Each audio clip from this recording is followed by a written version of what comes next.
এসেছি আবার তোমাদের জন্য এই দ্বিতীয় ইউনিট টেস্টের পরীক্ষায়। আমি প্রবীর দ্বিতীয় ইউনিট টেস্ট পরীক্ষার জন্য 25টি রচনাধর্মী প্রশ্নের উত্তর দিই। এবং এই 25টি প্রশ্ন আমরা রেখেছি মূলত দ্বিতীয় ইউনিট টেস্টের সাইজের ভিত্তিতে, অর্থাৎ দ্বিতীয় পর্যায়ক্রমিক মূল্যায়নের প্রস্তুতি স্বরূপ আমরা 25টি রচনাধর্মী প্রশ্ন তুলে ধরেছি। যেমন আমরা অতি সংক্ষিপ্তধর্মী, সংক্ষিপ্তধর্মী, 60 এবং 40 মোট 100টি প্রশ্ন তোমাদের তুলে দিয়েছি এবং সেই সঙ্গে সঙ্গে তাদের সমাধান করে দিয়েছি। ঠিক একই রকম ভাবে এই পর্বে আমরা মূলত 25টি অঙ্ক রচনাধর্মী প্রশ্ন যাদের পূর্ণমান 3 সেই সমস্ত প্রশ্ন এখানে রেখেছি, যেগুলি বেশ কয়েক বছর ধরে তোমাদের পরীক্ষায় আসছে এবং আগামী দিনেও আসার সম্ভাবনা অতীব প্রবল। সেই রকমই গুরুত্বপূর্ণ সায়েন্সের ভিত্তিক 25টি প্রশ্ন এবং তার উত্তর এখানে তুলে ধরা হয়েছে। তো সেই কারণে বলবো অবশ্যই সম্পূর্ণ ভিডিওটা দেখবে, আর সেই সঙ্গে সঙ্গে এই দিনের শ্রেণী সম্পর্কে অন্যান্য বন্ধু বান্ধবদের কাছে আলাপ আলোচনার মধ্য দিয়ে এই ভিডিওগুলি কেমন লাগছে তা তোমরা তোমাদের কমেন্ট বক্সে জানাবে। আর তার সঙ্গে সঙ্গে অবশ্যই ভিডিওগুলিকে লাইক, কমেন্ট, শেয়ার করবে, আর যারা নতুন তারা অবশ্যই চ্যানেলটাকে সাবস্ক্রাইব করবে। তো দেখে রাখবো আমাদের এই ভিডিওটা যদিও একটু বড়, কারণ বড় অঙ্ক রয়েছে, 3 নাম্বারের অঙ্ক, প্রতিটি অঙ্ক 3 নাম্বারের, তো সেই কারণে একটু দীর্ঘ সময় লাগবে এই অঙ্কগুলির সমাধান দেখে নিয়ে তোমরা নিজেরাই বাড়িতে অনুসরণ করবে। তো চলো এবার শুরু করছি আমাদের 25টি রচনাধর্মী সায়েন্স ভিত্তিক দ্বিতীয় ইউনিট টেস্টের পরীক্ষার প্রস্তুতি।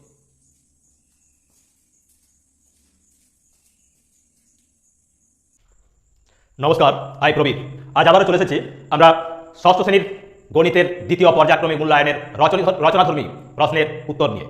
অর্থাৎ আমরা দ্বিতীয় ইউনিট টেস্ট 2024 মূলত কী ধরনের প্রশ্ন হতে চলেছে সেই অনুসারে সায়েন্সের ভিত্তিক আমরা এই 3টি পর্বে মূলত রচনাধর্মী 25টি প্রশ্ন রাখতে চলেছি এবং সাথে সাথে তাদের উত্তর, যাতে করে এই ধরনের প্রশ্নের সঠিক উত্তর এবং প্রশ্ন তোমরা পরীক্ষার হলে কোনোরূপ দ্বিধাদ্বন্দ্ব ছাড়াই করতে পারো।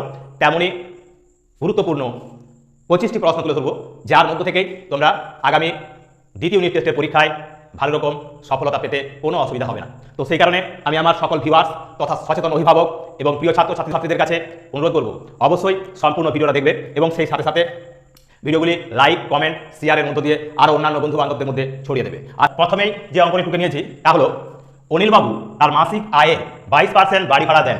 যদি অনিলবাবু প্রতি মাসে 1870 টাকা বাড়ি ভাড়া দেন, তবে অনিলবাবুর মাসিক আয় কত? এই ধরনের প্রশ্নের ক্ষেত্রে আমরা কি দেখতে পাচ্ছি না, এখানে রয়েছে 22% বাড়ি ভাড়া দেন, কি না মাসিক যা আয়, অর্থাৎ আয়ের 22%। আয় যদি হয় 100 টাকা, তার 22 টাকা হলো বাড়ি ভাড়া। তাহলে আমরা এইভাবে সমাধান করতে পারি, এখানে মাসিক আয় আর এখানে লিখব বাড়ি ভাড়া।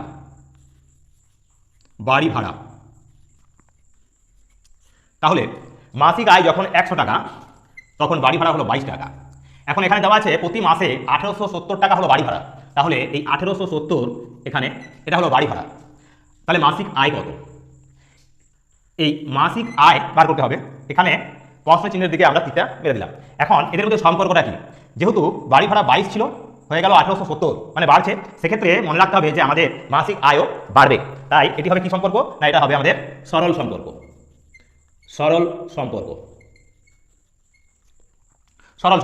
তাহলে এখন আমরা সমাধান করবো অঙ্কটি।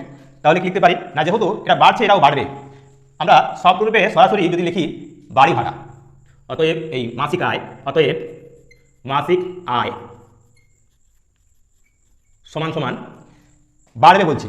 1870 হলে বাড়ি ভাড়া যদি হয় তাহলে মাসিক আয় বাড়বে, অর্থাৎ এক্ষেত্রে এই দুটোর মধ্যে বড় যে হবে আমরা সেই হিসাবে এখানে ভাগহারটা তৈরি করব। অর্থাৎ 18/70/22 গুণ এখানে কত আছে না 100 লিখে দিলাম। এখন এবার কাটাকুটি করবো। 11 দিয়ে যদি কাটি, 11 দিয়ে 22, 11 দিয়ে কাটলে 11 কে 11, 7 11 77, 170। এখন 2 দিয়ে কাটছে আবার 170কে, 2 8 16, 1 10, 2 5 10, 85 সমান সমান 8 5 2 0, 8500 টাকা। এই 8500 টাকা হলো কি না অনিলবাবুর মাসিক আয়। তাহলে আমরা লিখব অতএব অনিলবাবুর মাসিক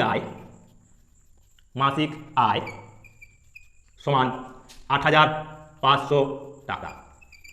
তো এই ধরনের অঙ্ক আমরা সমাধান করলে পরীক্ষক আমাদের 3-এ 3 নাম্বার দিতে বাধ্য।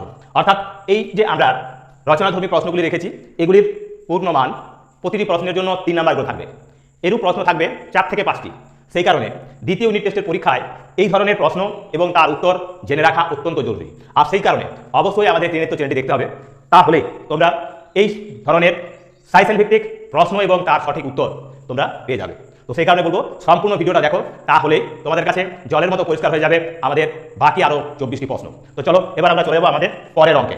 দেখো এবার দ্বিতীয় অঙ্কতে কি রয়েছে না, এখানে রয়েছে মনোজিৎ তার মার্বেলের 0.125 অংশ বোনকে এবং 0.75 অংশ ভাইকে দেওয়ার পর তার কাছে 40টি মার্বেল রইল। প্রথমে মনোজিতের কয়টি মার্বেল ছিল? এই ধরনের প্রশ্নের ক্ষেত্রে আমরা মনোজিতের মার্বেল সংখ্যাকে, যেহেতু এখানে অংশে রয়েছে, তাই সমস্ত অংশ সমান সবসময় এক অংশ। তাহলে ধরবো যে ধরি প্রথমে মনোজিতের 1 অংশ মার্বেল ছিল, 1 অংশ মার্বেল ছিল। এখন কি হয়েছে না, তার মার্বেলের 0.125 অংশ বোনকে এবং 0.75 অংশ ভাইকে দেওয়ার পর তার কাছে থাকে। তাহলে বোন এবং ভাইকে দেওয়ার পর, বোন এবং ভাইকে দেওয়ার পর মনোজিতের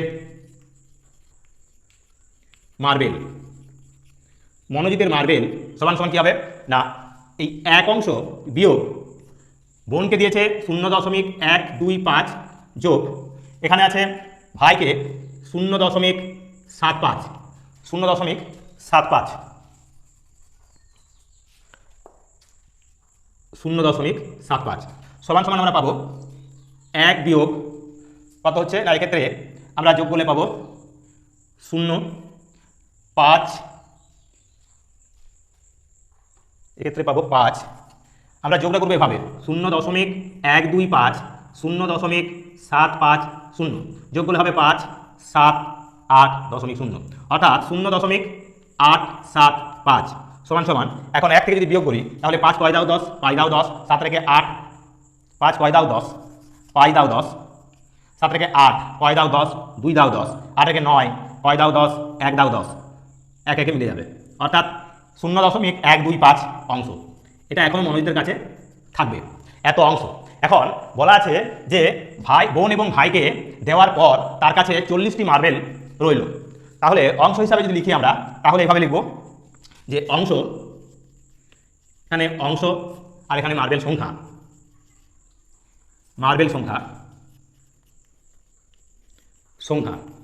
তাহলে অংশ হলো কত না 0.125, এই অংশটা সমানই হলো মনোজিতের কাছে থাকা এখন এই 40টি মার্বেল।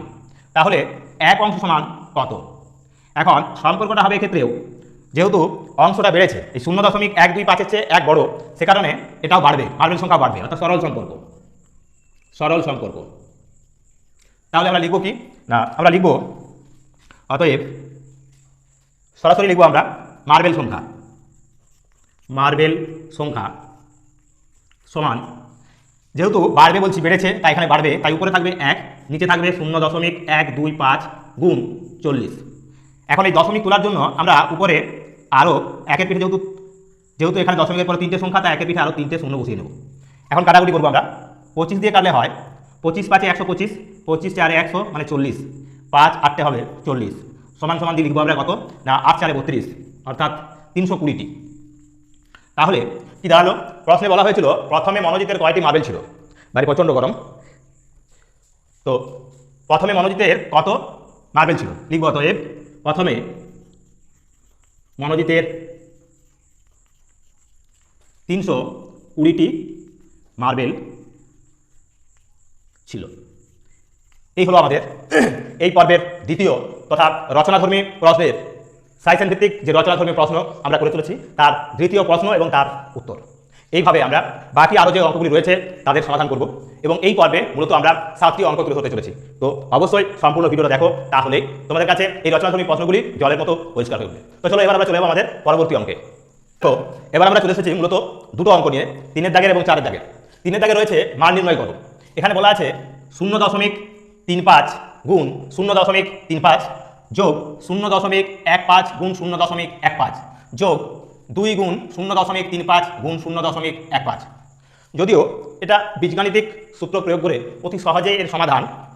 এখানে এ ধরে নিলে 0.35কে এ এবং 0.15কে বি ধরে আমরা এ প্লাস বি তার হোল স্কোয়ারের সূত্রে অঙ্কের সমাধান করতে পারি। এই অঙ্কের সমাধানে তখন সেক্ষেত্রে হয়ে যাবে কত না, সেক্ষেত্রে 0.35 প্লাস 0.15 তার হোল স্কোয়ার সমান সমান আমরা লিখতে পারি কত না, এখানে 35 আর 15 যোগ করলে হবে 0.50 তার হোল স্কোয়ার সমান অর্থাৎ 0.2500 এটি হবে এর উত্তর। কিন্তু এক্ষেত্রে আমাদের যেহেতু এই বীজগাণিতিক সূত্রের প্রয়োগ আমরা এখানে করতে পারছি না, কারণ এই সূত্রের প্রয়োগ সপ্তম শ্রেণী থেকে রয়েছে, তাই আমরা এখানে এটি সরলের গুণ আকারেই আমরা এর সমাধান করব। তো সেক্ষেত্রে কীভাবে, যেমন এখানে রয়েছে 35কে 35 দিয়ে গুণ, আমরা ধরে নিই দশমিক এখন বাদ দিই। আমরা এর আগে আরও বেশ কয়েকটি পর্ব করেছিলাম গুণের বিভিন্ন পদ্ধতি নিয়ে। তো এখানে 35কে 35 দিয়ে গুণ করবো, মুখে মুখে গুণ হয়ে যায়। কীভাবে না, এক্ষেত্রে 5 5 গুণ 25, আর 3 এখানে কী করবো, এই 3-এর সঙ্গে এখানে যে কোনো একটাকে এক ঘর বাড়িয়ে নেবো, অর্থাৎ 3 4 তাহলে 12, তাহলে 1225। এখন এই গুণ করলে পাবো আমরা 1225, আর দশমিক আছে কটার পর, এখানে আছে দুটো, এখানে দুটো, মোট 4টে, 1 2 3 4টে, তাহলে 0.1225 যোগ এখানে আছে 15কে 15 দিয়ে গুণ, ওই একইভাবে গুণ করে নেবো, দিয়ে দশমিক আমরা বসিয়ে নেবো, যেহেতু 0.15 0.15 আছে, 15 225 হয়, 225 কটার পর দশমিক বসাতে হবে, দুটো দুটো 4টে, তাহলে 1 2 3টে আছে, আরও একটা শূন্য লাগাবো, তারপর দশমিক, অর্থাৎ 0.0225 এই হলো এদের গুণফল। এবার এদের গুণ করে যোগ করবো, যোগ কী দেওয়া আছে, 35 2 হবে 70, অর্থাৎ 0.70, তাকে গুণ করবো কত দিয়ে, আবার 0.15 দ্বারা, সমান সমান এই যোগের কাজটা আমরা প্রথমে করে নিচ্ছি। কত হবে, 5 5 10, সে 0 হাতে হলো 1, 2 2 4 হাতে রেখে হবে 5, 2 2 4, 0 আর 1 হলো 1.0, তো 0.1450 এই হলো এদের যোগফল। যোগ এখানে গুণ করলে হবে কত, 15 0 0, 7 15 হবে 105 5, হাতে রইল 10, এবার 0 আছে তাই 10 নেমে যাবে, কটার পর দশমিক, এক্ষেত্রেও 2 2 4টের পর, 1 2 3 4টে, অর্থাৎ 0.1050 সমান সমান। এবার যোগ করলে পাবো কত, 0 0 যোগ করলে হবে 0, 5 5 যোগ করলে হবে 10, 0 আর এই 4 হাতে রেখে হবে 5, এবার 1 আর 1 হবে 2, দশমিক আছে দশমিক বসিয়ে নেব, তাহলে 0.2500, 0 আমরা এখানে পেয়েছিলাম 2500। তো এইভাবে যদি সরল আকারে এর মান নির্ণয় আমরা করবো, তাহলে আমাদের এই 3-এর দাগের অঙ্কের সমাধান হয়ে গেল। এবার রয়েছে একটি জ্যামিতিক, আমাদের এই শূন্যস্থান পূরণ করতে হবে।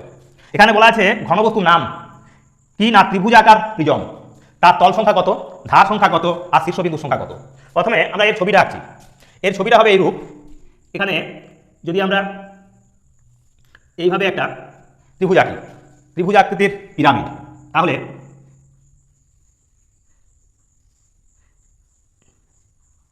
এই হলো ত্রিভুজ আকৃতির একটি পিরামিড।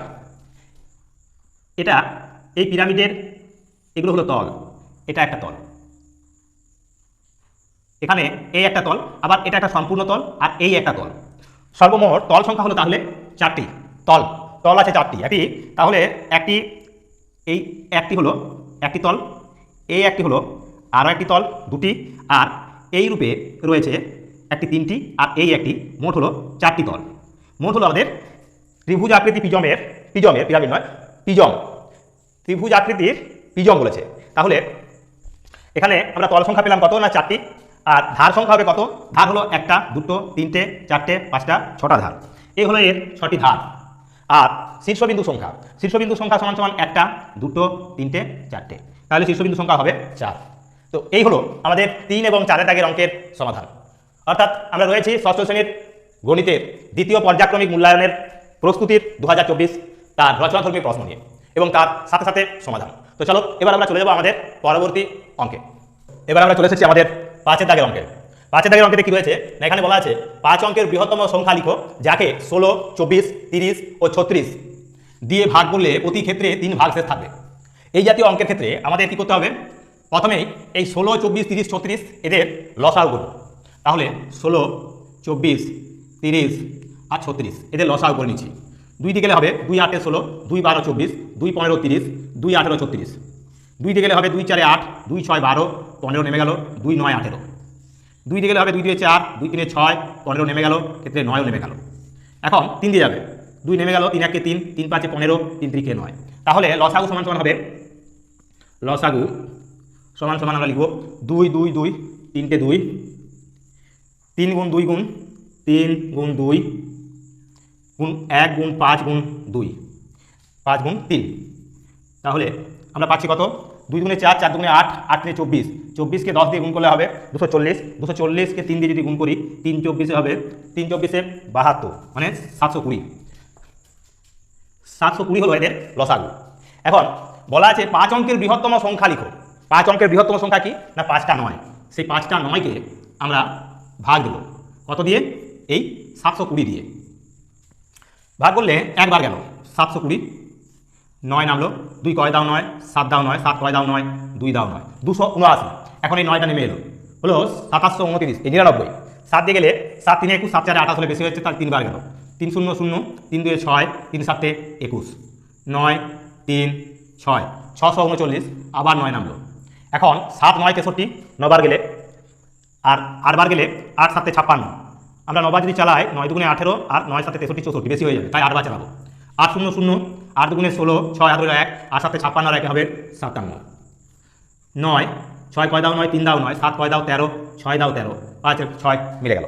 তাহলে আমরা পেলাম কি না এখানে ভাগশেষ পাচ্ছি অর্থাৎ এই 99,999 থেকে 639 যদি আমরা বাদ দিয়ে দিই বিয়োগ করি তাহলে যে সংখ্যাটা থাকে সেই সংখ্যাটা দিয়েই 720 বিভাজ্য। 720 দ্বারা বিভাজ্য মানেই হলো 16 দ্বারা বিভাজ্য 24 দ্বারা বিভাজ্য 30 দ্বারা বিভাজ্য এবং 36 দ্বারা বিভাজ্য। তাহলে সংখ্যাটা কি তাহলে এখানে সংখ্যাটা পাচ্ছি এটা 720 দ্বারা বিভাজ্য সংখ্যাটি হবে 720 দ্বারা বিভাজ্য 720 দ্বারা বিভাজ্য সংখ্যা সমান এক্ষেত্রে আমরা এই 639 বিয়োগ করে দেবো 5টা 9 থেকে 639 বিয়োগ করলে পাবো 9 9 মিলে গেল 0 3 কয় দাও 9 6 দাও 9 6 কয় দাও 9 3 দাও 9 9 9 এই সংখ্যাটা হবে কোন সংখ্যা না এই 99,360 সংখ্যাটাকে 720 সঙ্গে সঙ্গে 720 দিয়ে মানে ভাগ বিভাজ্য মানে 16 দিয়ে 24 দিয়ে 30 দিয়ে এবং 36 দ্বারা বিভাজ্য। কিন্তু অঙ্কটিতে বলা হয়েছিল 5 অঙ্কের বৃহত্তম সংখ্যা লিখো যাকে 16 24 30 ও 36 দিয়ে ভাগ করলে প্রতি ক্ষেত্রে 3 ভাগশেষ থাকবে। তাহলে অতএব নির্ণীয় সংখ্যা এই সংখ্যার ক্ষেত্রে অর্থাৎ এই 99,360 এর ক্ষেত্রে কোনো ভাগশেষ থাকবে না, কিন্তু 3 ভাগশেষ পেতে হলে এর সঙ্গে আরও 3 বেশি থাকতে হবে। অর্থাৎ সমান সমান আমরা লিখব 99,360 যোগ 3 সমান সমান হবে 99,363। এই 99,363 হলো আমাদের এই 5 দাগের অঙ্কের সমাধান। তো এরকমই অত্যন্ত গুরুত্বপূর্ণ যে সমস্ত রচনাধর্মী প্রশ্নগুলি রয়েছে তার সমাধান আমরা আমাদের এই ত্রিনেত্র চ্যানেলের মাধ্যমে আমরা পার্ট অনুসারে বা 3টি পর্বের মধ্য দিয়ে তোমাদের 25টি অঙ্ক তুলে ধরবো। এই সায়েন্স ভিত্তিক 25টি অঙ্কের মধ্য থেকেই তোমরা পেয়ে যাবে দ্বিতীয় ইউনিট টেস্টের পরীক্ষায় তোমাদের গুরুত্বপূর্ণ প্রশ্নের উত্তর এবং সেই সঙ্গে সঙ্গে তোমাদের এই ধরনের যাবতীয় প্রশ্নের সমাধান তোমাদের এই চ্যানেলের মাধ্যমেই তোমরা পেতে চলেছো। তো সেই কারণে বলবো অবশ্যই চ্যানেলটাকে সাবস্ক্রাইব করে দাও। তো চলো এবার আমরা চলে যাবো আমাদের পরবর্তী অঙ্কে। এবার আমরা চলে এসেছি এই পর্বের শেষ দুটি অঙ্ক নিয়ে। এই পর্বটি আমরা মূলত 7টি অঙ্ক নিয়ে এই পর্বটি শেষ করব।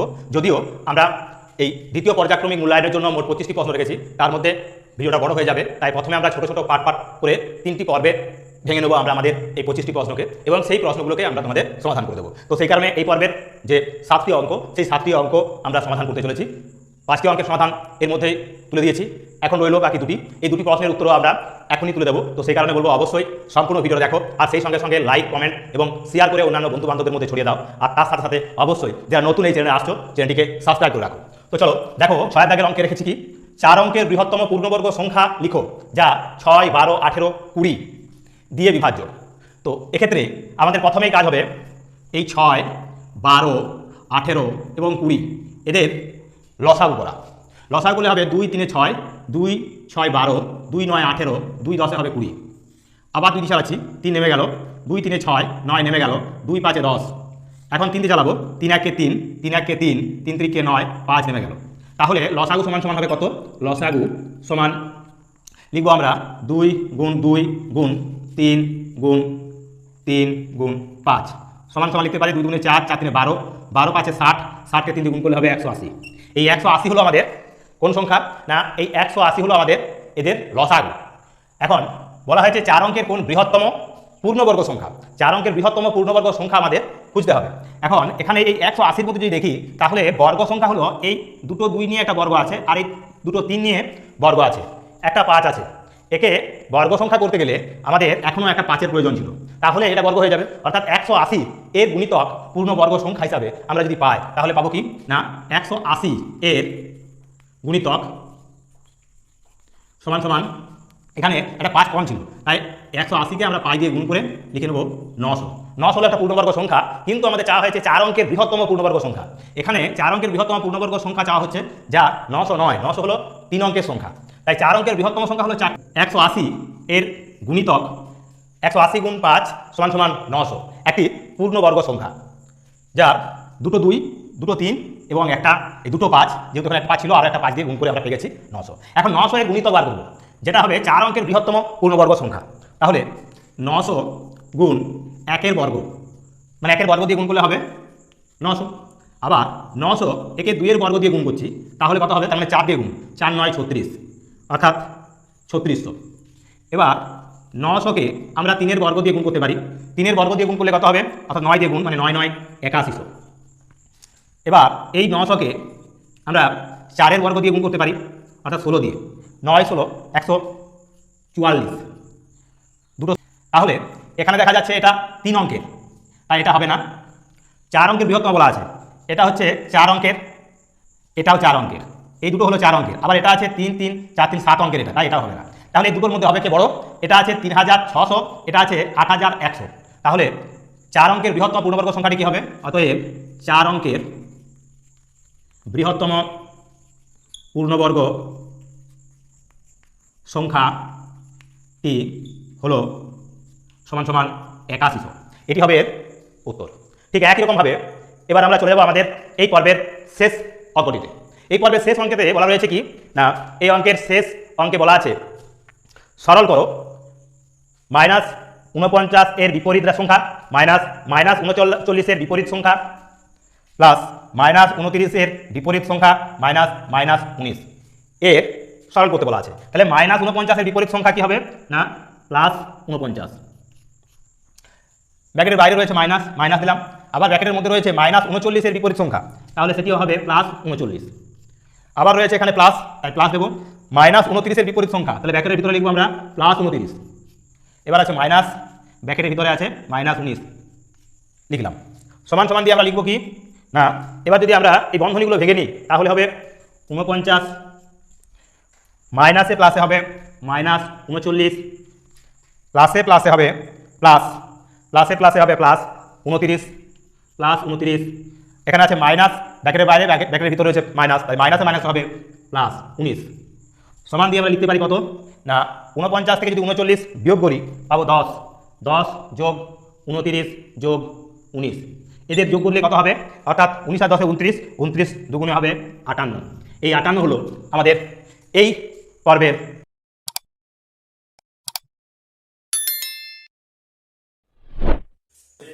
জ্যামিতিক আকারের পরিসীমাটি নয়, এবং সেই সঙ্গে দুটি সংখ্যার লসাগু যথাক্রমে 2175 এবং 145, এবং একটি সংখ্যা 725 হয়, তবে অপর সংখ্যাটি কত?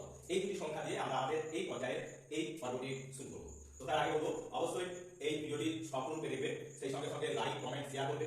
আর তার সাথে সাথে বলবো অবশ্যই আমার সচেতন সমস্ত অভিভাবক এবং যে সমস্ত ছাত্রছাত্রীরা রয়েছে তাদের কাছে আবেদন যে এই অঙ্কগুলো বারে বারে ঘরেতে অনুশীলন করাতে হবে এবং সেই সঙ্গে সঙ্গে নিজেদেরকেও করতে হবে। তো সেই কারণে বলবো অবশ্যই ভিডিওটা সম্পূর্ণরূপে দেখো, আর যারা নতুন অবশ্যই চ্যানেলটাকে সাবস্ক্রাইব করো। তো এখানে এই জ্যামিতিক আকারের পরিসীমা নির্ণয় করতে হবে। তাহলে পরিসীমা বলতে এখানে এই সমগ্র যে অংশগুলো রয়েছে, যে বাহুগুলো রয়েছে, তাদের দৈর্ঘ্যের পরিমাপ দেওয়া রয়েছে, তার যোগ করলেই এদের পরিসীমা হয়ে যাবে। এখানে এই অংশটুকুর এটা পরিমাপ দেওয়া আছে 15 সেমি, তাই 15 যোগ এখানে আছে 10 সেমি, 10 যোগ এখানে আছে 15 সেমি, 15 যোগ এখানে আছে 30 সেমি, যোগ এখানে আছে 5 সেমি, যোগ এখানে আছে 4 সেমি, যোগ এখানে আছে 5 সেমি, যোগ এখানে আছে 3 সেমি। তো এইগুলো আমাদের এই জ্যামিতিক যে চিত্রটি তার বিভিন্ন দৈর্ঘ্যের পরিমাপ। এবার আমরা এতে যোগ করে নেব। 3 আর 5 8, 8 আর 12, 12 আর 5 17, 17 আর এই 3 20, 20 আর এই 10 30, 30 আর এই 15 30, অর্থাৎ 60 সেমি। এই 60 সেমি হলো এই জ্যামিতিক আকারটির পরিসীমা।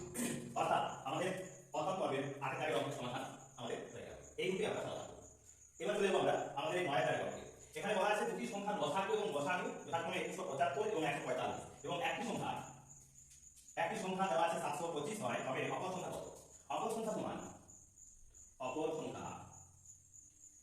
সমান কি না লসাগু সংখ্যা দুটি লসাগু গুণ লসাগু বাই একটি সংখ্যা সমান এখানে লসাগু বলা আছে 175 আর গসাগু বলা আছে 145, একটি সংখ্যা দেওয়া আছে 725। এইভাবে আমরা লিখে নেব লসাগু গুণ গসাগু বাই একটি সংখ্যা, তাহলে আমরা অপর সংখ্যা পেয়ে যাই। এখন আমরা কি করব, যদি আমরা 25 দিয়ে কাটি 5 দিয়ে কাটতে হবে, 5 দিয়ে কাটলে 5 দিয়ে 10 4 45 5 9 45, 5 দিয়ে কাটলে পাবো 5 1 5 2 22 হচ্ছে 5 4 20 2 25 5 5 25। এবার 29 দিয়ে তার মানে 29 5 হলো 145।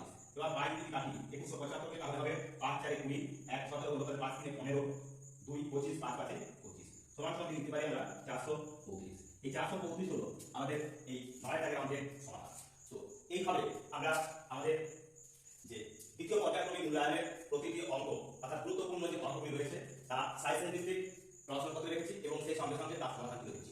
তাই বলবো অবশ্যই এই ভিডিওটা সম্পূর্ণরূপে দেখবেন এবং সেই সঙ্গে সঙ্গে ভিডিও প্রতিটি যে সমস্ত আরো ভিডিওগুলো রয়েছে সেই ভিডিওগুলো দেখে আমরা, কারণ প্রথম দ্বিতীয় পর্যায়ক্রমিক মূল্যায়নের সংক্ষিপ্তধর্মী অতি সংক্ষিপ্তধর্মী এবং সেই সঙ্গে সঙ্গে এই রচনাধর্মী যাদের পূর্ণমান দিন সেই সমস্ত প্রশ্নগুলোই কিন্তু আমরা বারে বারে আমাদের তুলে দিচ্ছি। তো সেই কারণে বলবো অবশ্যই সম্পূর্ণ ভিডিও দেখে বাড়িতে বারে বারে অনুশীলন করবে, তাহলে কারণ এখনো বেশ কয়েকদিন সময় রয়েছে দ্বিতীয় পর্যায়ক্রমিক মূল্যায়নের পরীক্ষা।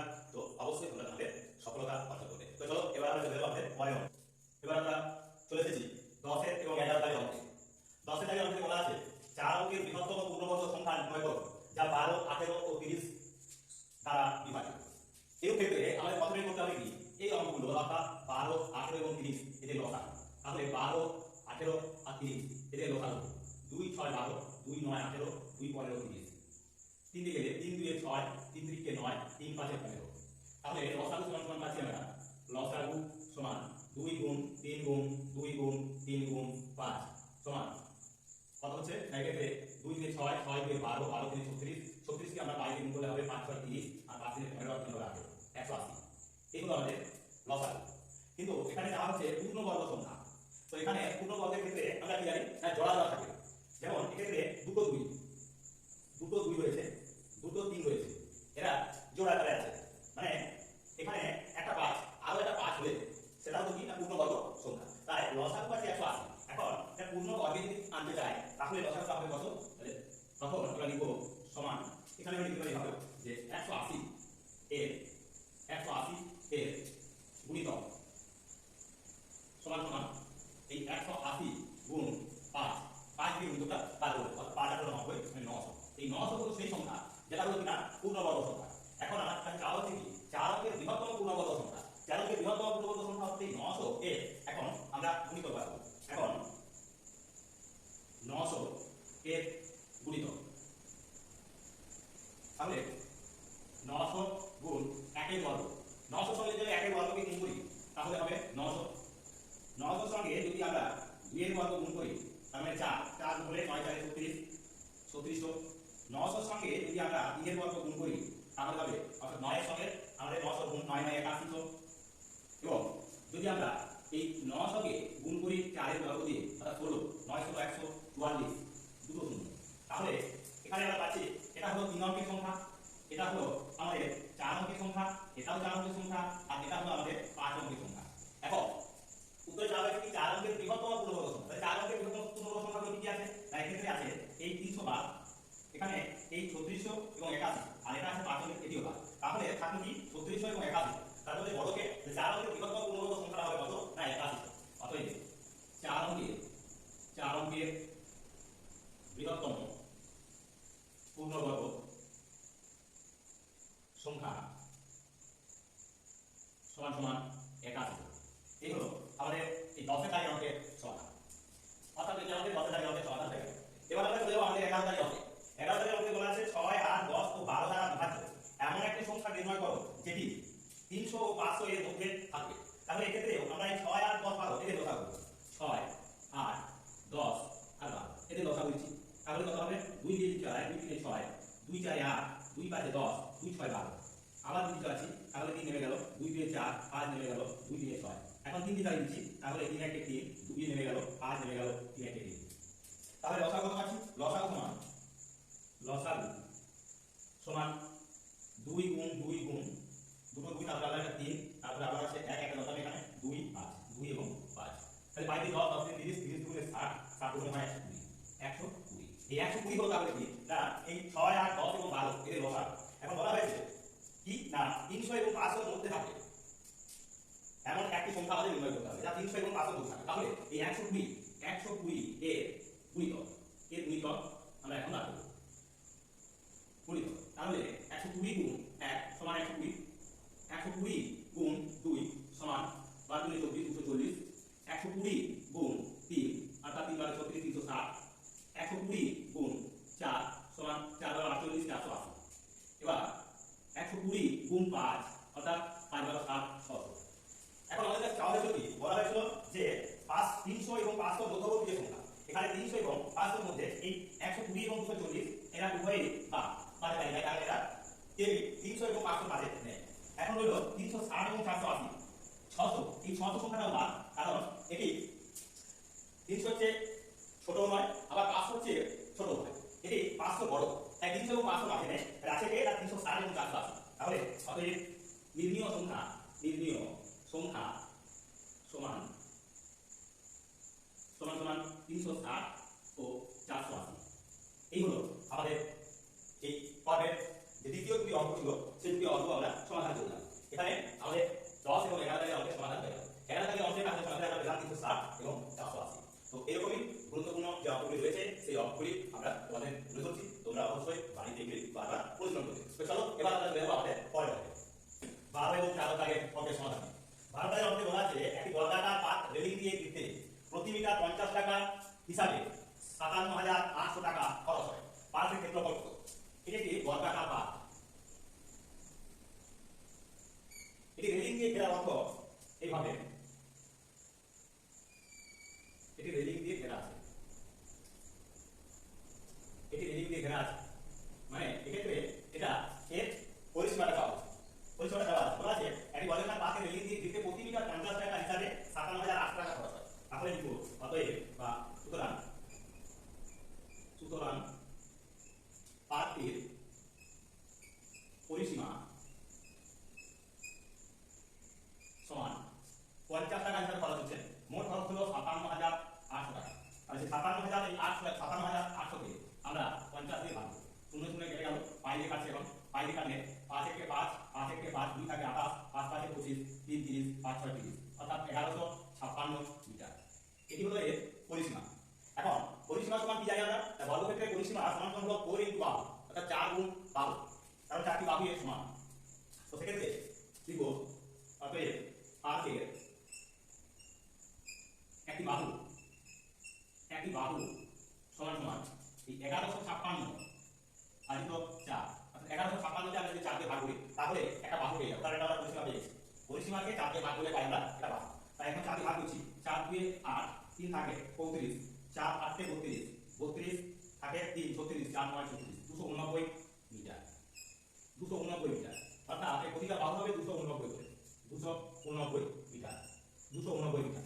এখন এই পাতে আমাদের কি চাওয়া হচ্ছে পাতের ক্ষেত্রফল সমান কি বর্গক্ষেত্রের ক্ষেত্রফল হলো বাহু স্কয়ার, অর্থাৎ বাহু × বাহু। তাহলে পাতের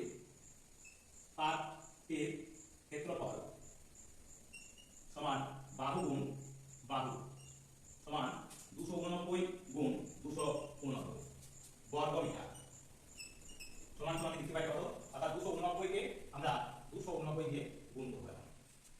9 9 81, 9 কে 72, 72 আর 8 হবে 80, 0 8 হলো 8, 9 দিয়ে 8 18 আর 8 হবে 26, 8 9 72 2, 8 8 64, 64 আর 7 64 আর 7 71, 1 8 গুণে 16, 16 আর 7 23 গুণ 2 9 18 আর 2 8 16 আর 17, 2 দিয়ে 4 আর হবে 5, যোগ করলে হবে 1 2 8 14 15 5 7 3 10 2 12 আর 13 5 আর 2 7 আর হবে 8 সমান লিখতে পারি 8 3 5 2 1 83,521 বর্গ মিটার।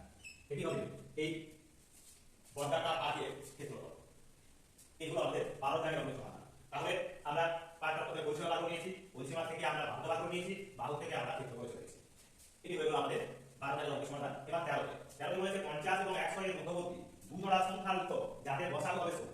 আমাদের প্রথমেই কাজ হবে 16 এর গুণিতকগুলোকে খোঁজ করা। তাহলে 16 এর গুণিতক কি কি রয়েছে না 16 গুণ 1 সমান সমান 16, 16 গুণ 2 সমান 32, 16 গুণ 3 সমান সমান 48, 16 গুণ 4 সমান 64, 16 গুণ 5 সমান 80, 16 গুণ 6 96 আর 16 গুণ 7 112।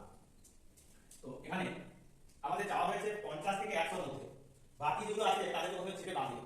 তাহলে এক্ষেত্রে 16 বাদ, 32 বাদ, 48 বাদ, এখানে 112 বাদ। তাহলে রইল বাকি কি কি 64, 80 এবং 96। এখন বলা হয়েছে যে মধ্যবর্তী দুজোড়া সংখ্যা, তাহলে দুজোড়া সংখ্যা 64, 80 এবং 96 থেকে আমাদের তৈরি করতে হবে। মাথায় রাখতে হবে সবসময় যে পরপর সংখ্যাগুলো কিন্তু গসাগু হবে 16, অর্থাৎ এক্ষেত্রে 64 এবং 80 এদের গসাগু হবে কত 16, আবার 80 এবং 96 এদেরও গসাগু হবে কত না 16। কখনোই এমনটা হবে না যে 16 আর 96 এভাবে কিন্তু আমরা জোড়বদ্ধ করব না। তাহলে এগুলো কি অতএব সম্ভাব্য সংখ্যা জোড় হবে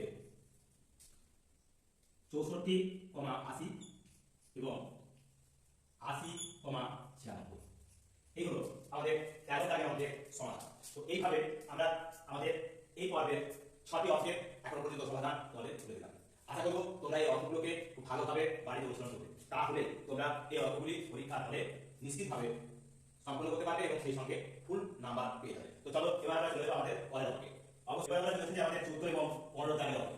এই পর্বে আমরা এই 14 এবং 15 তার সাথে আরো একটি অঙ্ক অর্থাৎ 16টি, এই 16 দাগের অঙ্ক এই পর্বে আমরা তুলে ধরছি। বাকি অঙ্কগুলি আমরা আগামী পর্বে তুলে ধরবো, অর্থাৎ এই পর্বে মোট 9টি অঙ্ক। তো দেখো এই পর্বের 14 দাগের অঙ্কে বলা আছে কোন বৃহত্তম সংখ্যা দিয়ে 650, 775 এবং 1250 কে ভাগ করলে প্রতি ক্ষেত্রে একই ভাগশেষ থাকবে। তাহলে বৃহত্তম সংখ্যা সমান কি হবে বৃহত্তম সংখ্যা সমান সমান এই 650, 775 ও 1250 এদের গসাগু। তাহলে এদের গসাগু কিভাবে না 650 কে ভাগ করব আমরা 775 কে একবার 650 5 5 দাও 7 2 দাও 7 125। এখন এই 125 দিয়ে আমরা ভাগ করব এই 650 কে তাহলে 12 পাশে 7 5 পাশে 25 12 পাশে 60 61 5 12 60। তাহলে 5 চালাচ্ছি আমরা 5 চালালে 5 পাশে 25 এর 5 হলো 2 5 12 60 দিয়ে হবে 62 সমান 25। এখন এই 25 দিয়ে ভাগ করব আমরা 125 কে 5 25 এ ভাগ 125। তাহলে এক্ষেত্রে এই 650 এবং 775 করে বসা করব 25। এখন এই যেটা দিয়ে মিলালাম আমরা অর্থাৎ 25, সেই 25 দিয়ে ভাগ করব বাকি অংশটা কি আছে না 1250 5 পাশে 25 5 25 এ 125 শূন্য আছে শূন্য চলে গেল, অর্থাৎ এক্ষেত্রে বেড়ে গেল মানে 25 হলো এক্ষেত্রে গসা। তাহলে গসা সমান সমান কত 25। এটি হলো আমাদের দুঃখিত এখানে। তাহলে বৃহত্তম সংখ্যা হলো কি না 25, অতএব 25 হলো সেই বৃহত্তম সংখ্যা যা দিয়ে 650, 775 এবং 1250 কে ভাগ করলে একই ভাগশেষ থাকবে, অর্থাৎ শূন্য ভাগশেষ থাকবে। সকলের ক্ষেত্রেই ভাগশেষ মানে কোনো ক্ষেত্রেই ভাগশেষ পাওয়া যাবে না, মিলে যাবে। তো যাই হোক এগুলো আমাদের 14 দাগের অঙ্ক সমাধান। এবার আজকে আমাদের এই 15 দাগের অঙ্ক বলা আছে সংখ্যা রেখার সাহায্যে বিয়োগফল নির্ণয় করো। আছে +7 -5। এখানে আমরা এরূপে একটা সংখ্যা রেখা নেব, এখানে 0, এখানে 0 আর এদিকে আমরা লিখব -1 -2 -3 -4 -5 -6 -7 -8 এগুলো লিখব বাম দিকে, আর শূন্যের ডান দিকে লিখব আমরা এবার +1 +2 +3 +4 এভাবে 5 6 7 8 9 10 11 12 13 14 15 এভাবে আমরা লিখে দেব।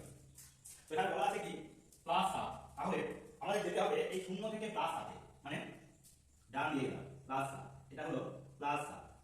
এখন বলা আছে -5, তাহলে এই এখান থেকে -5, এখন এখান থেকে যদি আমাদের -5 মানে হলো কি এটা মাইনাস আছে, মাইনাসে মাইনাসে হলো +5 মানে সামনে দিকে যাবে, ব্র্যাকেটের বাইরে রয়েছে মাইনাস, ভিতরেও আছে মাইনাস, তার মানে এক্ষেত্রে আরো কারেন্ট আমরা চলে যাবো এখানে থেকে মাইনাস, তখন হয়ে যাচ্ছে কি না প্লাসটা কোন দিকে পাবো, তাই এক্ষেত্রে ডান দিকে পাবো। তাহলে আরো কারেন্ট পাবো মানে এখানে দিয়ে থাকবো আমরা। এটা হলো কি না মাইনাস করছি আমরা মাইনাস 5, তার কারণে দেখা গেছে মাইনাস আছে প্লাস 5 সমান সমান উত্তর হিসেবে পাচ্ছি আমরা কত না, এখান থেকে এটা হলো আমাদের সেই লক্ষিত ফল বা উত্তর। তাহলে কত হলো না প্লাস 12। তাহলে উত্তর হবে এটা প্লাস 12। তো এই হলো আমাদের এই 15 দাগের অঙ্কের সমাধান। অর্থাৎ এই পর্বে আমাদের 8টি অঙ্কের সমাধান এখন পর্যন্ত আমরা করে দিয়েছি। এবার রবিবারটি আর মাত্র 1টি অঙ্ক, তাহলে আমাদের এই পর্বটি এই সংক্ষিপ্ত পর্বটি শেষ হবে এবং একসঙ্গে যখন আমরা সম্পূর্ণ ভিডিও দেবো সেখানে দেখতে পাবে 25টি অঙ্কই তোমরা সম্পূর্ণ পেয়ে যাবে। তো চলো এবার আমরা চলে যাবো আমাদের পরের অঙ্কে। চলে এসেছি আমাদের এই পর্বে শেষ অঙ্কে। এখানে রয়েছে কি না 25 নম্বরের একটি শ্রেণী পরীক্ষায় 20 জন ছাত্রের পাওয়া নম্বর নিচে দেওয়া হবে। তথ্যগুলি টেলিমার্ক দিয়ে সাজিয়ে লিখে পরিসংখ্যা বিভাজন তালিকা তৈরি করো। এখানে আছে 9, 8, 12, 15, 23, 22, 25, 15, 22, 23, 25, 9, 12, 15, 23, 22, 25, 22, 15, 9। এগুলো হলো আসলে ওই ছাত্রদের পাওয়া, ছাত্রছাত্রীদের পাওয়া নম্বর। এখানে রয়েছে 20 জন ছাত্রের নম্বর। তো এখানে আমরা সাজিয়ে নেব কিভাবে না, এখানে আমরা এই সাজানোর ক্ষেত্রে 3টে ধাপ তৈরি করব। একটা হলো এখানে নম্বর বিভাজনটা দেব, নম্বর এখানে দেব পরিসংখ্যা, আর এখানে রাখবো টেলিমার্ক, টেলিমার্ক।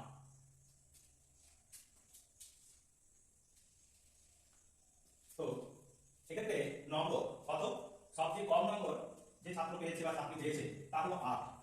এই 8 নম্বর পেয়েছে এমন ছাত্র বা ছাত্রীর সংখ্যাটা কত আমরা জেনে নেব। একজনই আছে, তাহলে পরিসংখ্যা ধরে লিখবো 1, সংখ্যা 1, টেলিমার্কের ভাবে একটি নাম। এবার 9 নম্বর পেয়েছে কজন, একজন, দুইজন, তিনজন পেয়েছে। মানে এখানে লিখবো পরিসংখ্যা ধরে লিখবো 3 আর টেলিমার্কের ভাবে লিখবো 3টা নাম। এইগুলো আমাদের 9 নম্বর পেয়েছে 3 জন ছাত্র, তার পরিসংখ্যা এবং টেলিমার্ক। এবার কত নম্বর আছে, এবার আছে 12 নম্বর পেয়েছে এমন ছাত্র বা ছাত্রীর সংখ্যা হলো একজন, দুজন, এখানেও আছে দুজন, তাহলে এখানে লিখবো 2, এখানে লিখবো দুটো ধার। এবার আছে 13 নম্বর পেয়েছে এমন ছাত্র বা ছাত্রীর সংখ্যা, না 13 নম্বর কেউ পাইনি, 13 নম্বর ছাত্রছাত্রীর সংখ্যা কেউ নেই, আছে কত না 15। তাহলে লিখবো এবার 15 পেয়েছে এমন ছাত্র বা ছাত্রী হলো একজন, দুজন, তিনজন, 4জন। তাহলে 15 নম্বর পেয়েছে এমন ছাত্রছাত্রীর সংখ্যা হলো পরিসংখ্যা ধরে লিখলাম 4, আর এখানে লিখবো আমরা 4টি দাগ। টেলিমার্কে এখন আছে 22 নম্বর পেয়েছে এমন ছাত্র বা ছাত্রীর সংখ্যা, সেটা হবে কত না একজন, দুজন, তিনজন, 4জন। এক্ষেত্রে হবে 4জন, তাহলে 4টি দাগ হবে, এক্ষেত্রেও আমরা 4টি দাগ লিখব। এবার আছে 23 নম্বর, 25 এর মধ্যে 23 নম্বর পেয়েছে এমন ছাত্র বা ছাত্রীর সংখ্যা হলো একজন, দুজন, তিনজন পেয়েছে, তাই এখানে লিখব 3, আর এখানে লিখব আমরা 3টি দাগ। এবার 25 নম্বর পেয়েছে এমন ছাত্র বা ছাত্রীর সংখ্যা, সেটি হবে একজন, দুজন, তিনজন, সমান সমান এখানে লিখব 3, এখানে 3টি দাগ। এবার পরিসংখ্যার বাইরে আমরা যোগ করে দেব মোট 20 বের হবে, 3, 3, 6, 4, 10, 4, 14, 15, 16, 16, 4, 20। তাহলে আমরা 20 জন ছাত্রের পরিসংখ্যা নম্বরের বিভাজন টেলিমার্ক আমরা তুলে ধরলাম। এখানে টেলিমার্কে যদি 5 দিতে হয় সবসময় মনে রাখতে হবে আমাদের পরিসংখ্যা যদি 5 হয় টেলিমার্কে সেই 5 দেখার জন্য 4টে দাগ দিয়ে আমরা তাদের বেঁধে দেবো একটা দাগ দিয়ে, তাহলে হয়ে যাবে 5টা দাগ। এইভাবে আমরা টেলিমার্কের অঙ্কগুলো সমাধান করেছি, আমাদের অনুশীলনের যে সমস্ত পর্বগুলিতে আমরা তুলে ধরেছি সেখানে তোমাদের দেখিয়েছি। তো যাই হোক আজকের মতো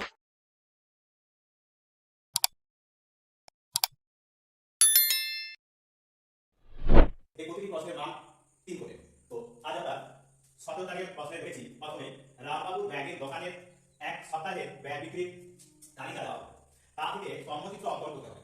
এখানে যে স্তম্ভচিত্র অঙ্কন করতে হবে সেখানে বার হিসাবে আছে সোমবার, মঙ্গলবার, বুধবার, বৃহস্পতিবার, শুক্রবার এবং শনিবার। সোমবার 40টি ব্যাগ বিক্রি হয়েছে, মঙ্গলবার 30টি, বুধবার 35টি, বৃহস্পতিবার 25টি, শুক্রবার 20টি, শনিবার 30টি। এগুলি আমাদের স্তম্ভচিত্র অঙ্কন করবো। তো কিভাবে স্তম্ভচিত্র অঙ্কন করবো, এখানে জায়গা অভাবের কারণে আমরা এইভাবে লিখে দিতে পারি। এখানে আমরা লিখব বারগুলি,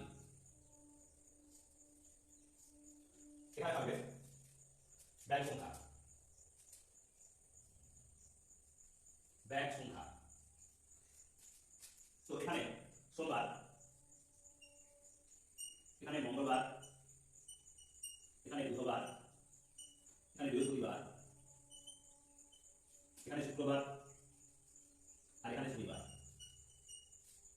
এইভাবে আমরা বার করে দিলাম। এবার এখানে দিলাম আমরা 0, এখানে 1, এখানে 2, এখানে 3, এখানে 4, এখানে 5, এখানে 6, এখানে 7, এখানে 8। এইভাবে আমরা আরো বেশ কিছু ব্যাগের সংখ্যা লিখে দিতে পারি। এখানে আমরা লিখে দেব এই উলম্ব রেখাগুলো কিন্তু তৈরি হবে উলম্ব, উলম্ব ঘর, উলম্ব রেখায়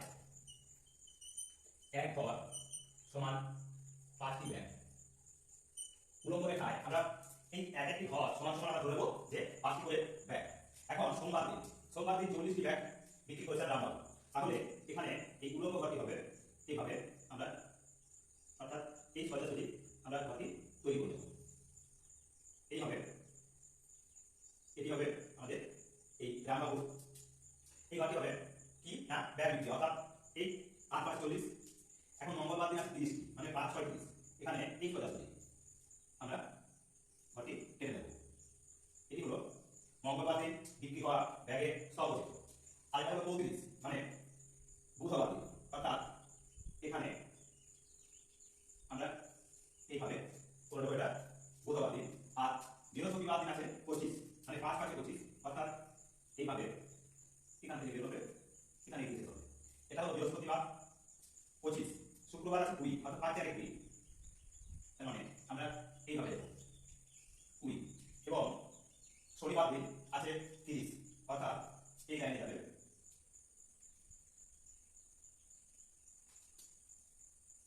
এইগুলো আমাদের সর্বচিত্র। এখন যদি আমরা রেখাঙ্কিত করি, দেখতে ভালো লাগবে, সেই কারণে আমরা এদের রেখাঙ্কিত করে দেবো।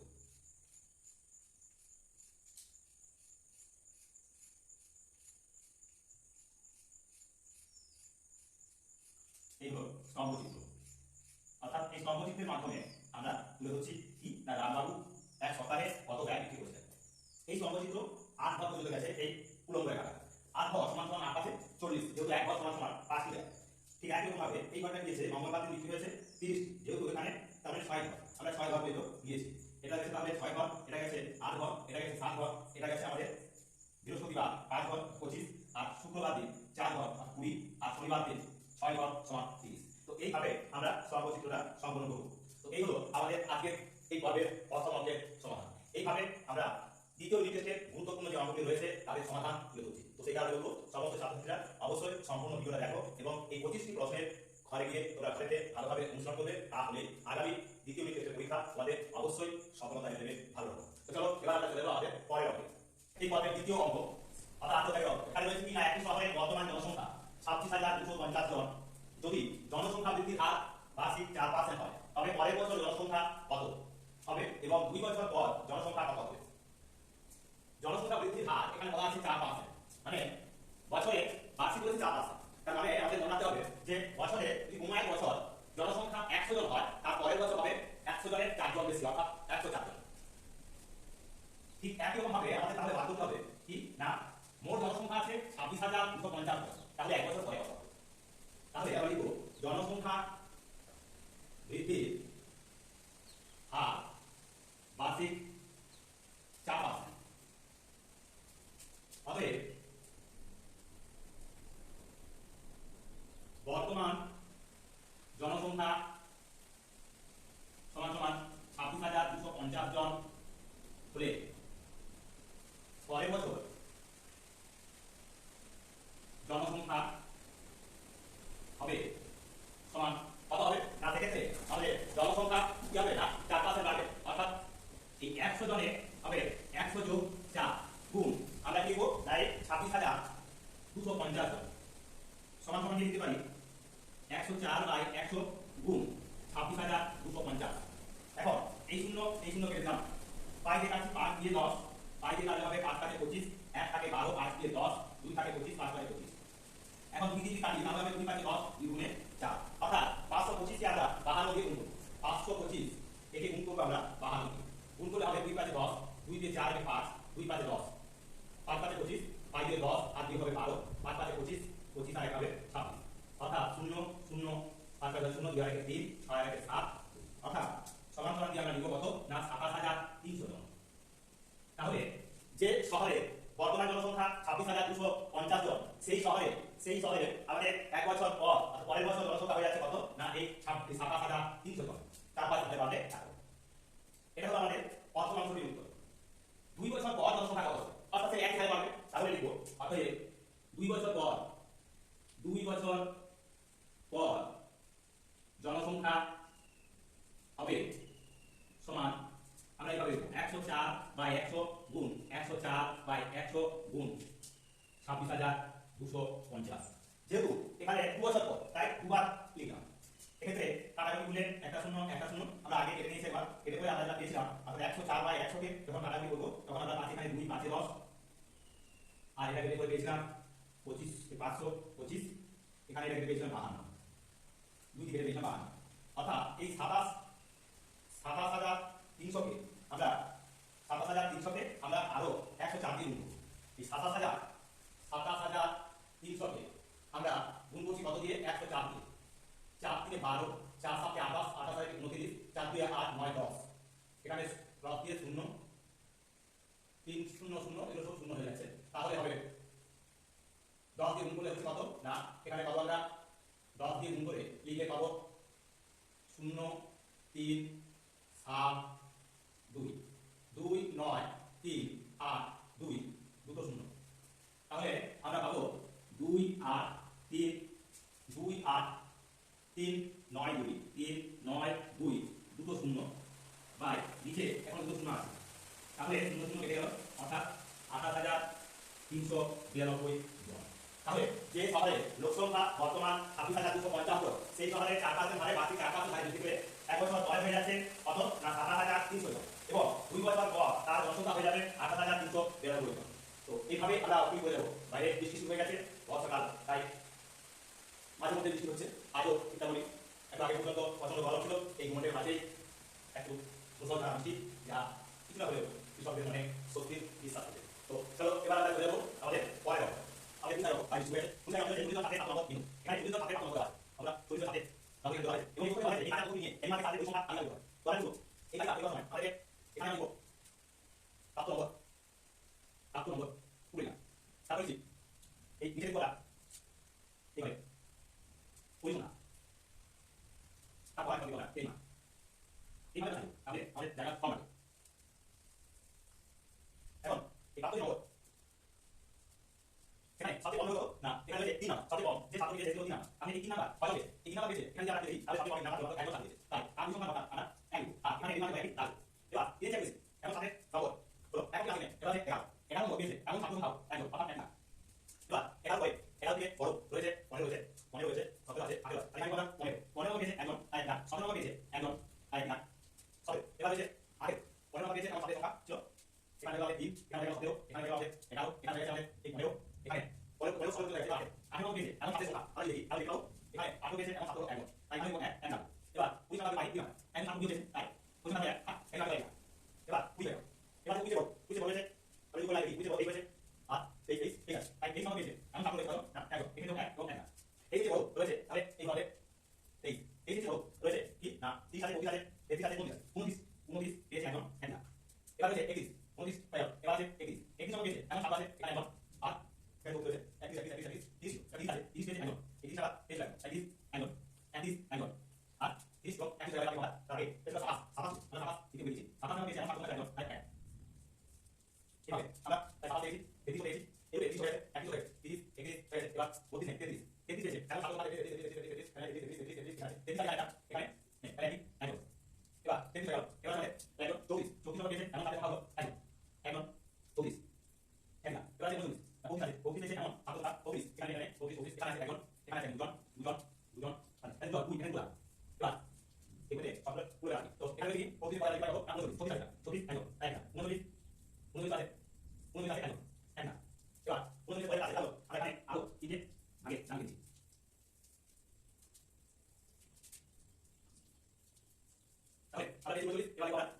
বিয়াল্লিশ দিয়েছে এবং ছাত্রের সংখ্যা এখানে এখানে এখানে 42 এখানে আছে এখন আর 41 এখানে 41 দিলাম 41 এবং 42 140 এখানে আছে 42 এখন 41 এখন 42 এখন 41 এখন 42 আর 21 তাহলে 1 1 1 এখন 42 এটা 43 আছে এখন 43 আর তাহলে 43 আছে এখন একটা এরপরে আমরা দেব 40 বাই আছে 47 47 দিয়েছে এখন একটা 47 এখানে আছে আর 47 47 আর এখানে এটা কত হবে এটা কত হবে তাহলে 45 দিয়েছে এখন একটা এবার 50 50 আছে 50 বাই রয়েছে 57 57 দিয়েছে এখন 57 এখন বাই 1 এবার 57 বাই 4 দিও 4 রয়েছে 58 দিয়েছে এখন 57 আছে একজন দুজন তিনজন তাহলে 3জন 4জন 4জন দিয়ে তাই 40 টাকা 4 আসলে গেল এবার 70 70 হয়েছে 71 71 নম্বর দিয়েছে এখন 57 একজন আর নাই 71 দিয়েছে এখন 57 একজন 1 1 72 দিয়েছে 72 দিয়েছে একজন দুজন তিনজন 72 দিয়েছে তিনজন তিন লিখে দিলাম 74 74 দিয়েছে এখন 57 একজন একজন এখানে 1 1 74 হয়ে আছে 78 78 দিয়েছে 78 নম্বর দিয়েছে এখন 57 একজন একজন 1 1 এবার 81 81 দিয়েছে একজন 81 দিয়েছে একজন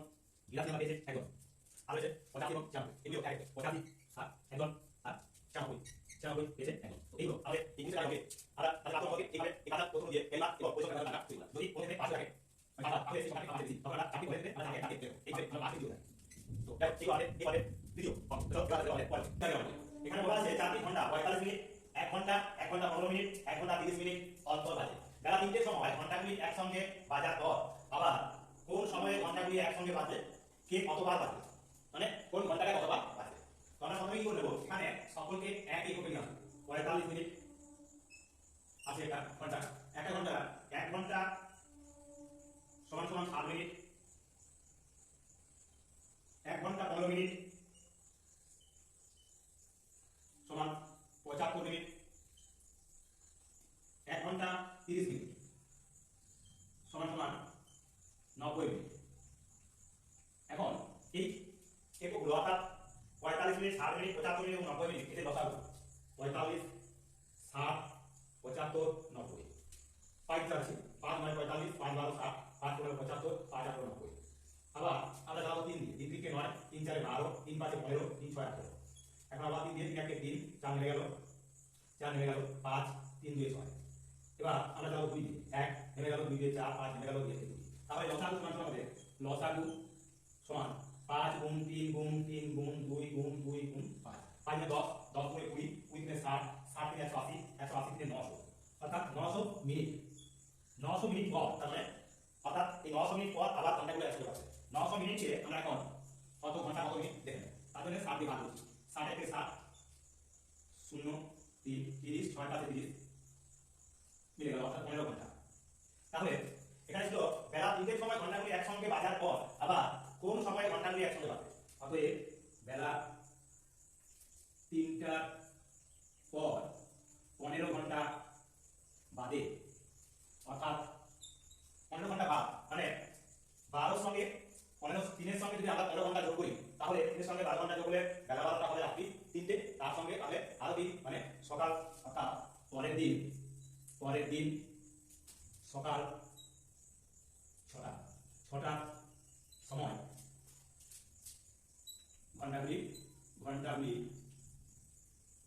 একই সঙ্গে বাজে এবার কি বলা আছে না কে কতবার বাজে এই সময়ের মধ্যে অর্থাৎ এই 900 মিনিটের মধ্যে এখন এই ঘন্টাগুলো আছে একটা 45 মিনিট অন্তর বাজে একটা 1 ঘন্টা অন্তর বাজে একটা 1 ঘন্টা 15 মিনিট একটা 1 ঘন্টা 30 মিনিট তাহলে প্রথম ঘন্টা বাজে সমান সমান 900 ভাজিত 45 45 গুণ 90 20 বার 20 বার দ্বিতীয় ঘন্টা বাজবে সমান 900 ভাজিত 60 সমান 6 15 90 মানে 15 বার তৃতীয় ঘন্টা বাজবে সমান 900 ভাজিত 75 75 12 900 মানে 12 বার আর চতুর্থ ঘন্টা বাজবে সমান 900 ভাজিত 90 সমান সমান 10 বার তো এই হলো আমাদের এই 20 টাকা অঙ্কের সমাধান তাহলে 900 মিনিট আমরা লসাগু করে পাবো সেই 900 মিনিটকে আমরা আবার ঘন্টা করে নিয়েছি 15 ঘন্টা তাহলে 3টের সময় বেলা 3টের সময় যদি ঘন্টাগুলো একসাথে থাকে 15 ঘন্টা পর পরের দিন সকাল 6টার সময় আবার ঘন্টাগুলো একসাথে বাজবে কতবার বাজবে প্রথম ঘন্টা বাজবে সমান 900 ভাজিত 45 দিবার দ্বিতীয় ঘন্টা বাজবে 900 ভাজিত 60 সমান 15 বার তৃতীয় ঘন্টা বাজবে 900 ভাজিত 75 সমান 12 বার এবং চতুর্থ ঘন্টা বাজবে 900 ভাজিত 90 সমান 10 বার এইগুলো আমাদের 20 টাকা অঙ্কের সমাধান তো চলো এবার আমরা চটপট আর বাকি যে 5টা অঙ্ক রয়েছে সেই অঙ্কগুলো সমাধান করে নিই এখানে বলা হয়েছে 13 দ্বারা বিভাজ্য ক্ষুদ্রতম সংখ্যাটি নির্ণয় করো যাকে 8 12 16 ও 20 দিয়ে ভাগ করলে ভাগশেষ থাকবে। তাহলে প্রথমেই আমাদের কাজ হবে এই সংখ্যাগুলো লসাগু ভাগ করা। 8, 12, 16 আর 20। এই যে লসাগু করছি, 2 গেলে 2 4 8, 2 6 12, 2 8 16, 2 10 20। 2 গেলে 2 4, 2 3 6, 2 4 8, 2 5 10। 2 গেলে 2 1 2, 3 হয়ে গেল, 2 4 5 হয়ে গেল। লসাগু সমান সমান হবে 2 গুণ 2 গুণ 2 গুণ 3 গুণ 2 গুণ 5। 5 এ 10, 10 এ 30, 30 গুণে 60, 60 গুণে 120, 120 গুণে হবে 240। এখন এই 240 টা সংখ্যা বলা হয়েছে 13 দ্বারা বিভাজ্য। ক্ষুদ্রতম সংখ্যাটি নির্ণয় করো যাকে 8, 12, 16 ও 20 দিয়ে ভাগ করলে এক ভাগশেষ থাকবে। তাহলে 13 দ্বারা বিভাজ্য ক্ষুদ্রতম সংখ্যাটা, অর্থাৎ যদি আমি এখানে এক যোগ করি 241 সংখ্যাটা কি 13 দ্বারা বিভাজ্য? 13 কে 13 থাকে কত না 11, 31, 13 দিয়ে বিভাজ্য 9। তাহলে এখানে লিখব 241 এর 241 এর গুণিতক, তার সঙ্গে আমরা এক যোগ করে দেব এবং 13 এর গুণিতক, 13 এর গুণিতক। এখন 13 এর গুণিতক আমরা যদি দেখি এই 243 কে ভাগ করে থাকি 240 কে, তাহলে কত যেত না 13 কে 13 ও আবার 13 গুণে 26 মানে 12, 13 13। এখানে আমরা এই 240 সংখ্যাটাকে 13 দিয়ে ভাগ করে তারপরে থেকে আমরা লিখব, অর্থাৎ 13 কে 13, 3 পয়সা 4 11 4 1 110, 7 91 8 104, 9 17 হয়ে যাচ্ছে, তাহলে 7 91 8 104। অর্থাৎ আমরা এই 18 পদ থেকে একে গুণ দেব, অর্থাৎ 13 গুণ আমরা 20 করছি মানে 260, 13 গুণে 26 260। এখন 240 কে যদি 1 দিয়ে গুণ করি তাহলে হবে 240, 2 দিয়ে গুণ করলে 240 গুণ 200 মানে 48, 480। এর সঙ্গে সবসময় আমরা কি করবো 1 করে যোগ করবো, অর্থাৎ 241 এখানে লিখবো 200 482 81। এখন 481 কে যদি আমরা ভাগ দিই তাহলে 13 দিয়ে দেবো, 13 দিয়ে দেখি 481 ভাগ করে কি হচ্ছে 13 3 এ 39, 9 পয়সা 9 দ্বারা 1 7 91 বেড়ে যাচ্ছে। অর্থাৎ এখানে আমরা পাবো 13 গুণ 37 সমান সমান আছে 481। আবার এখানে আমরা 240 কে 240 এর গুণিতক 480, তার সঙ্গে যেহেতু ভাগশেষ একটা বলেছে তাই 1 যোগ করা হবে। এর গুণিতকের সঙ্গে আমরা সবসময় কি করছি না এখানে 1 যোগ করি, 1 যোগ করে আমরা পাচ্ছি কত 241 481। এই 481 সংখ্যাটাই হবে তাহলে কি না 13 দ্বারা বিভাজ্য ক্ষুদ্রতম সংখ্যা। অতএব নির্ণীয় ক্ষুদ্রতম সংখ্যা সমান 481। এই আমাদের 21 দাগের অঙ্কের সমাধান। তো চলো এবার আমরা দেখব আমাদের 22 দাগের অঙ্ক। 22 দাগের অঙ্কে বলা আছে মা আমাকে 2.5 কিগ্রা ডাল কিনে আনতে বললেন। 1 কিগ্রা ডালের দাম 62.50 টাকা হলে কত টাকা দিয়ে দোকানে যাব? তাহলে 1 কিগ্রা ডাল সমান সমান বলে দিচ্ছি কত দাম 62.50 টাকা। 1 কিগ্রা ডালের দাম সমান 62.50 টাকা। তাহলে 2.5 কিগ্রা ডালের দাম সমান হবে এই 62.50 গুণ 2.5 সমান সমান আমরা লিখতে পারি কত? এখন 25 দিয়ে গুণ করি, গুণের সুবিধা 25 0 0 25 5 এ 125, 125 এর 5 হাতে হলো 12, 25 গুণে 50, 50 আর 12 হবে 62, 2 হাতে হলো 6, 50 6 হবে 150, 150 আর 2 আছে 6 অর্থাৎ 156। এখন এখানে দুটো এখানে একটা হবে 3 এর দশমিক, তাহলে এখানে অর্থাৎ 162.25 টাকা, 162 টাকা 25 পয়সা নিয়ে বাজারে যাবে। তাহলে আমাকে 156.25 টাকা নিয়ে দোকানে যেতে হবে। এবার দেখো 23 দাগের অঙ্ক। 23 দাগের অঙ্ক দেওয়া আছে সরল করো। এখানে দেওয়া আছে 0.75 গুণ 0.75 যোগ 0.25 গুণ 0.25 যোগ 2 গুণ 0.75 গুণ 0.25। এই সরলের দিলে এইটাকে যদি আমরা ডিনাইজেট করতে সাহায্য করতাম এই সরলটাকে, তাহলে এই 0.75 কে a এবং 0.25 কে আমরা যদি করি তাহলে হবে a square plus b square plus 2ab। এই a square plus b square plus 2ab এটা 7 এর অঙ্ক। সেখানে আমরা সূত্র প্রয়োগ করে a প্লাস b তার হোল স্কয়ার অর্থাৎ এই 0.75 প্লাস 0.25 তার হোল স্কয়ার করে আমরা এর সমান করতে পারি। অর্থাৎ কত হচ্ছে না 1.00 তার স্কয়ার সমান সমান 1 হবে এর যোগ।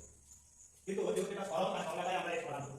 কিভাবে করছি না এখানে হচ্ছে 0.75 0.75 আমরা শেষে 5 দুই অঙ্কের সংখ্যা শেষে 5 যদি থাকে তার গুণ করার পদ্ধতি একই সংখ্যা দিলে পদ্ধতি কি বলেছিলাম না শেষ দুটো কাছে গুণ করলে 5 5 25 আর প্রথমে পুরো সংখ্যা তার 7 একজন 8 একবার বাড়িয়ে দিই 7 8 56 ছিল দুটো পদ হয়ে যাবে 4 তে বর্গ অর্থাৎ 0.5625 যোগ এখন 0.25 এর সূত্র 0.35 দিয়ে গুণ করলে 5 5 25 আর লাগবে 3 দিয়ে 6 কিন্তু দুটো দুটো চারটে 6 দশমিক তাই এখানে একটা শূন্য লাগবে তাই 0.02625 যোগ এবার 75 কে গুণ করলে হবে 150 মানে 1.50 গুণ 2.5 এই 0.025 সমান সমান লিখতে পারি এখানে যোগ করলে আমরা পাবো 5 5 10 2 আর 4 5 6 আর 6 12 12 2 এবার 5 আর 1 6 তাহলে 0.6250 যোগ এখন এই 125 দিয়ে গুণ করি তারপর 10 বসিয়ে দেব আমরা 5 5 এর 25 5 থেকে 125 5 হলো 12 25 থেকে 25 আর 12 হবে 37 এখন এই 150 এটা শূন্য বসে গেল পড়ার বসে গেছে দুটো থেকে চারটে একটা দুটো তিনটে চারটে অর্থাৎ 0.3750 সমান সমান আমরা কাটতে কত না 0 0 0 0 5 এ 5 মিলে 10 0 এবার আছে 7 আর 9 8 থেকে 10 এ 0 এবার 3 আর 6 9 8 থেকে 10 এ 0 এখানে 1 দশমিক তাই 1.0000 সমান সমান আমরা লিখতে পারি 1 তাহলে এই হলো আমাদের এই 23 এর দাগের অঙ্কের সমাধান তো এইভাবে আমরা এই সরল অঙ্কটিও সমাধান করলাম তো রইল বাকি আর মাত্র দুটি অঙ্ক তো চলো তারপর সেই দুটি অঙ্ক আমাদের এই দ্বিতীয় পর্যায়ক্রমিক মূল্যায়নের বাস্তবিক ইউনিট টেস্টের প্রস্তুতি আমরা সাইন্স ভিত্তিক যে অঙ্কগুলি করে তুলে ধরছি তার শেষ পর্যন্ত ভিডিও দেখো তাহলে সম্পূর্ণ তোমাদের দ্বিতীয় ইউনিটের পরীক্ষার সফলতা তোমাদের হাতে তুলবে তো চলো এবার চলে যাবো আমাদের 24 এবং 25 এর দাগের অঙ্ক এখানে রয়েছে এবছর ফলার জন্য গ্রামের জমিতে ধানের ফলন গত বছরের থেকে 12% কম হয়েছে এবছর 176 কুইন্টাল ধান উৎপন্ন হলে গত বছর কত কুইন্টাল ধান উৎপন্ন হয়েছিল তা লিখো ফলন কারণে ফলন কম হয়েছে কত কম হয়েছে 12% কম হয়েছে 12% কম মানে যেখানে 100 কুইন্টাল হয়েছিল সেখানে তার থেকে 12 কুইন্টাল কম অর্থাৎ 88 কুইন্টাল হয়েছে তার মানে এখানে লিখবো আমরা এইভাবে যদি আমরা সেই টাকা করে নিই তাহলে লিখবো এখানে এবছর ফলন আর এখানে গত বছর ফলন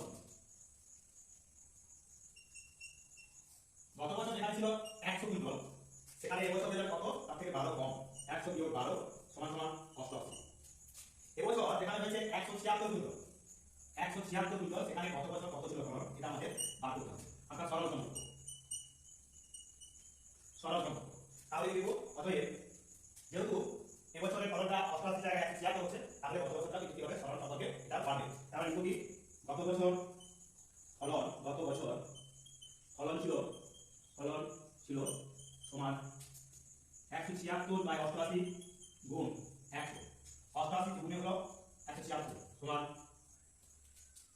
200 কুইন্টাল তাহলে গত বছর ফলন হয়েছিল ধানের কত না 200 কুইন্টাল গত বছর ধানের ফলন হয়েছিল এইগুলো আমাদের 24 টাকা অঙ্কের সমাধান তো চলো এইভাবে আমরা আমাদের এই পর্বের শেষ তথা দ্বিতীয় পর্যায়ক্রমিক মূল্যায়ন বা সেকেন্ড ইউনিট টেস্টের সায়েন্সের ভিত্তিক প্রশ্নের পরিসমাপ্তি করব এবং সেই সঙ্গে সঙ্গে তোমাদের এই 25টি অঙ্কই বারে বারে তোমাদের হয় নিজেদের তৈরি করতে হবে যার ফলে তোমরা অবশ্যই সফলতা অর্জন করবে ভালো তো চলো এবার আমরা চলে যাবো আমাদের এই পর্বের তথা এই 25টি অঙ্কের যে লক্ষ্যমাত্রা রসের তার সমাধানের চূড়ান্ত পর্যায়ে আমাদের এই পর্বের তথা আমাদের যে লক্ষ্যমাত্রা 25টি অঙ্কের সেই 25টি অঙ্কের সমাধানের শেষ পর্যায়ে চলে এসেছি অর্থাৎ শেষ 25তম অঙ্ক এখানে কি হয়েছে বলা আছে কোন ক্ষুদ্রতম সংখ্যা থেকে 4000 বিয়োগ করলে বিয়োগফল 7 11 13 দিয়ে বিভাজ্য হবে অর্থাৎ সেই ক্ষুদ্রতম সংখ্যাটাকে আমাদের নির্ণয় করতে হবে তাহলে ক্ষুদ্রতম সংখ্যাটা নিশ্চয়ই হবে কি না বলা আছে 7 11 কোন ক্ষুদ্রতম সংখ্যা থেকে এই সংখ্যাটা বিয়োগ করলে আছে তাহলে সংখ্যাটা বিয়োগ করলে বিয়োগফলটা 7 11 13 দ্বারা বিভাজ্য হবে তাহলে প্রথমে এই 7 11 13 এদের লসাগু ক্ষেত্রে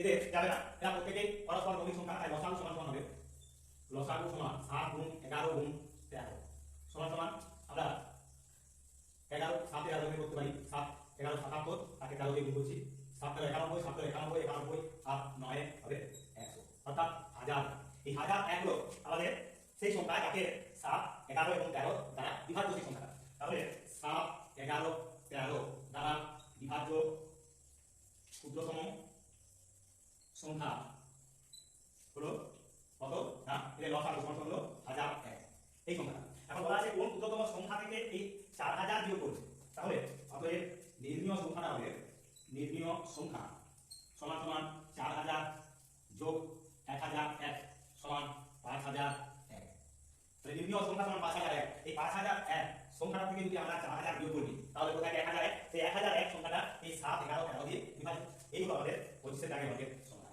তো এইরকমই গুরুত্বপূর্ণ অঙ্কগুলো আমরা তিনটি পর্বে সেই সঙ্গে সঙ্গে একত্রে তোমাদেরকে তুলে দিচ্ছি তাই প্রতিটি অঙ্ক ফুটিয়ে তোমরা দেখে নেবে আর সেই সঙ্গে সঙ্গে অবশ্যই বাড়িতে অনুসরণ করবে তাহলে আমরা অতি সংক্ষিপ্তধর্মী এবং এই রচনাধর্মী প্রশ্নের যে সাইকেল ভিত্তিক প্রশ্ন এবং তার উত্তর এই পর্বে আমরা সম্পূর্ণ করলাম, যা আগামী দ্বিতীয় ইউনিট টেস্টে তোমাদের অনেকখানি সফলতা এনে দেবে। তো সেই কারণে অবশ্যই যারা আমাদের এই ভিডিওগুলো প্রতিদিন দেখছো তাদেরকে অসংখ্য ধন্যবাদ। সেই সঙ্গে সঙ্গে অন্যান্য বন্ধু বান্ধবদের মধ্যে এই ভিডিওগুলো ছড়িয়ে দেওয়ার জন্য লাইক, কমেন্ট, শেয়ার করার জন্য অনুরোধ রাখবো এবং সেই সঙ্গে যারা নতুন তারা অবশ্যই